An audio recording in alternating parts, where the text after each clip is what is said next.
2 years పాటు ప్రభాస్ తనకున్న సినిమాలు తనకున్న కమిట్మెంట్స్ చేసుకుంటూ వెళ్ళిపోయాడు అనుకోండి. మరి అప్పటి వరకు సలార్ 2ని తెరకెక్కించకుండా ప్రశాంత్ నీల్ ఏం చేస్తాడు?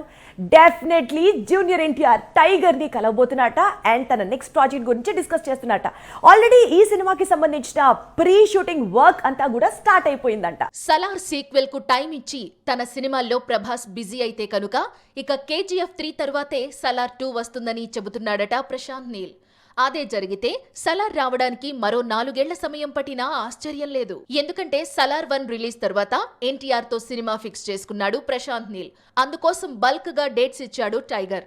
అయితే ప్రభాస్ కనుక సలార్ 2ను ఇమ్మీడియట్ గా స్టార్ట్ చేస్తాను అంటే సలార్ 2 రిలీజ్ వరకు ఎన్టీఆర్ వెయిట్ చేస్తానన్నాడు.